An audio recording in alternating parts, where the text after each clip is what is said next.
Assalamu alaikum warahmatullahi wabarakatuh. So, children, we are continuing chapter number 3, force and pressure. Today, we will discuss about the applications of pressure in everyday life. Now, as we know, pressure equals to thrust upon area. Pressure is inversely proportional to area. When pressure increases, when area decreases, pressure increases. When area increases, pressure decreases. So let's see how. Decrease in area of contact increases pressure.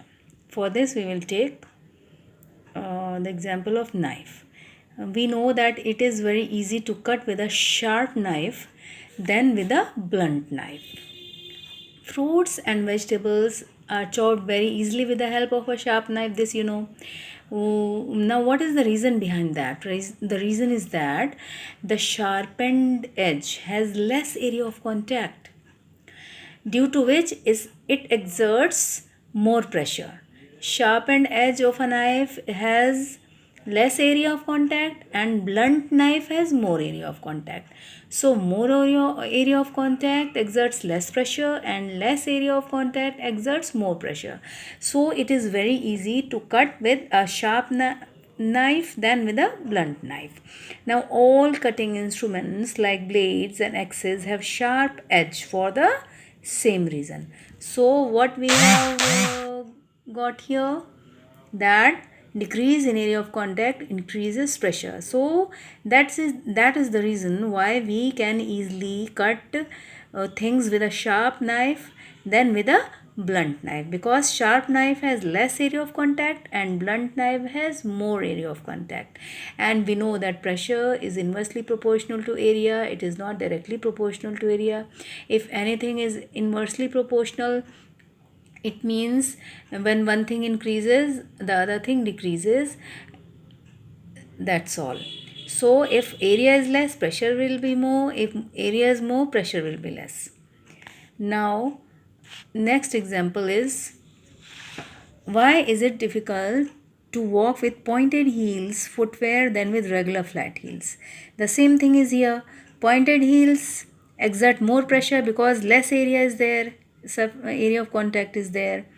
They are pointed, less area is there, so they exert more pressure on the ground than the regular flat heels. Flat heels exert less pressure because more area of contact is there.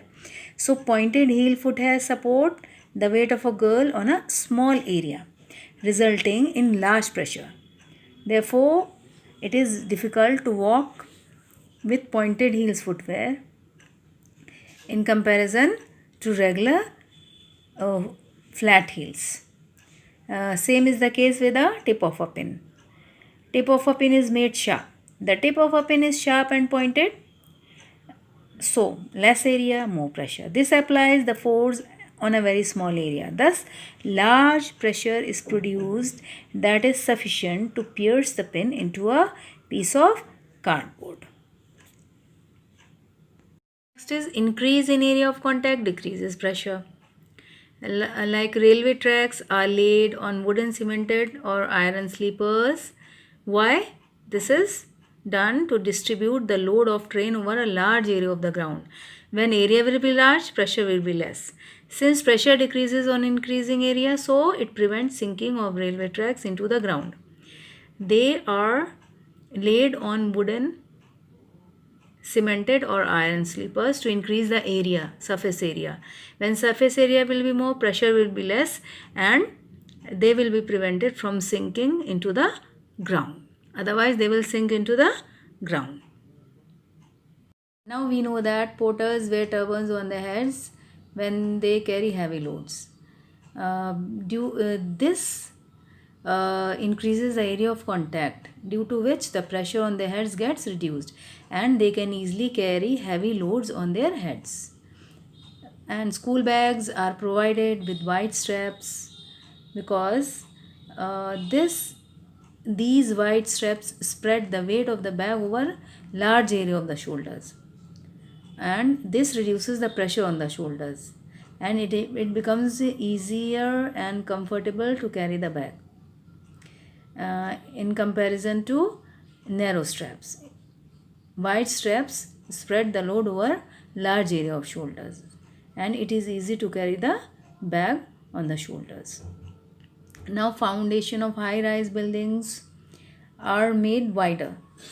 This is also done to distribute the weight of the building over a large area so as to reduce pressure on the ground. So the building is prevented from sinking in the ground. Now we also know that camel can easily walk on sand as compared to a horse. What is the reason behind that? It can move easily on the sand. A camel can move easily on the sand, but a horse cannot, because the feet of the camel are broader than the feet of the horse. So the broader feet of the camel exert less pressure on the sand.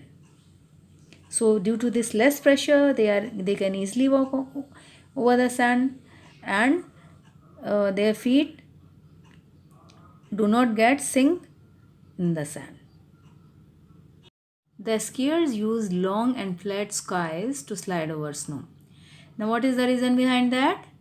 The reason is that the long and flat skies help them to slide comfortably without sinking in the snow. Due to large area of contact, the pressure is reduced and it becomes very easy to slide on the snow due to less pressure. War tanks are made to move over broad steel tracks called caterpillar tracks. Why is it so? It is because war tanks are very heavy, so they exert very large pressure on the ground. So to reduce this pressure, they are made to move over caterpillar tracks, which increases the area of contact with the ground. So pressure is reduced when area of contact is increased, pressure is reduced. So they do not sink into the ground. Now we know that heavy trucks have 6 to 12 tires instead of conventional 4 tires. They are not having 4 tires, but they have 6 to 12 tires. Heavy trucks, they have 6 to 12 tires instead of 4. What is the reason? The same reason is there. More the number of tires used, more will be the area of contact with the ground, and less will be the pressure exerted on the ground by the truck. So it can easily move. Now we will discuss about liquid pressure. As we know, solids exert pressure due to their weight. Liquids also have weight, so they also exert pressure on the container in which they are kept. Solids exert pressure because of their weight, and liquids also have weight, so they also exert pressure on the container in which they are kept. Liquids exert pressure not only at the bottom of the container but also on its walls. They exert pressure on the walls due to their tendency to flow, and on the bottom due to their weight. So solids cannot flow, so they exert pressure due to their weight.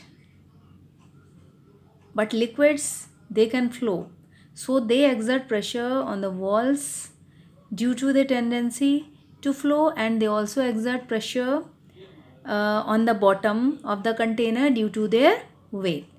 So they exert pressure in all directions. We can say that liquids exert pressure in all directions. On the walls of the container because they can flow, and also on the bottom of the container due to their weight. Now what are the factors which affect liquid pressure? At any point inside a liquid, pressure depends on 2 factors. What are they? Density of the liquid. The pressure exerted by the liquid increases with the increase in density of the liquid.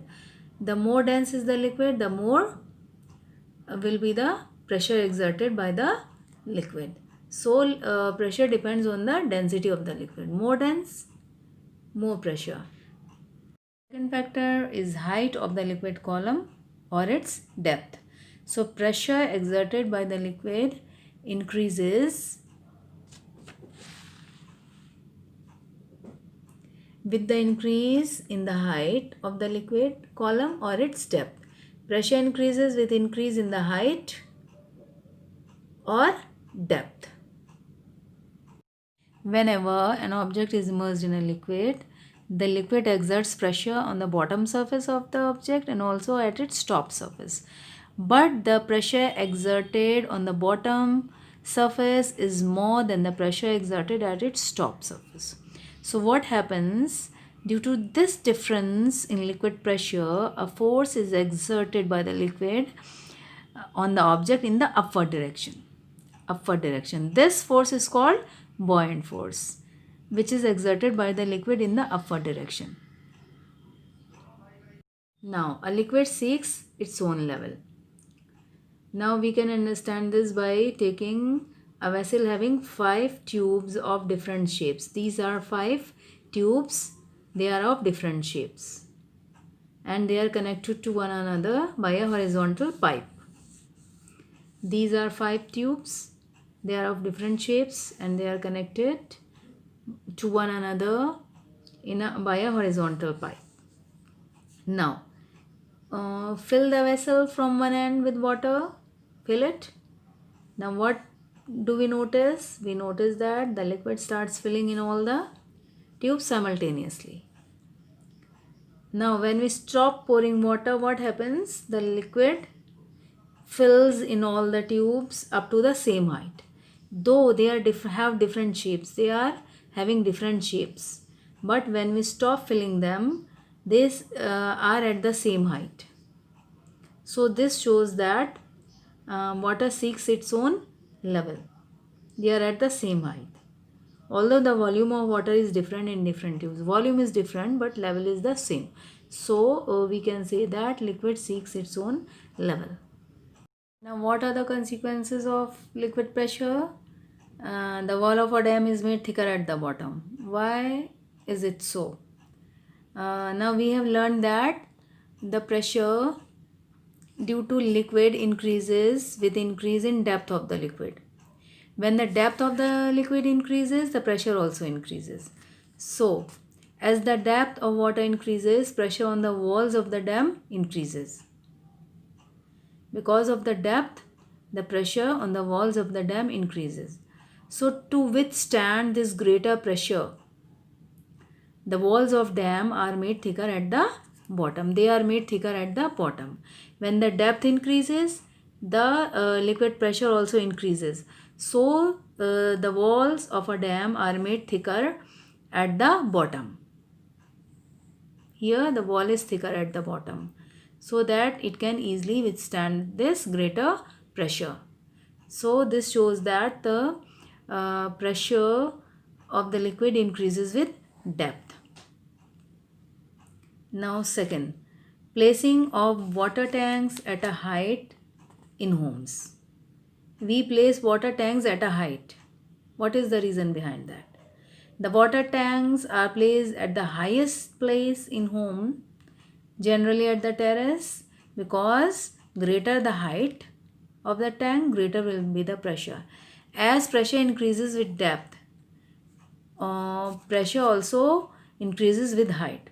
Greater the height, greater will be the pressure. So water tanks are placed at the highest place in homes.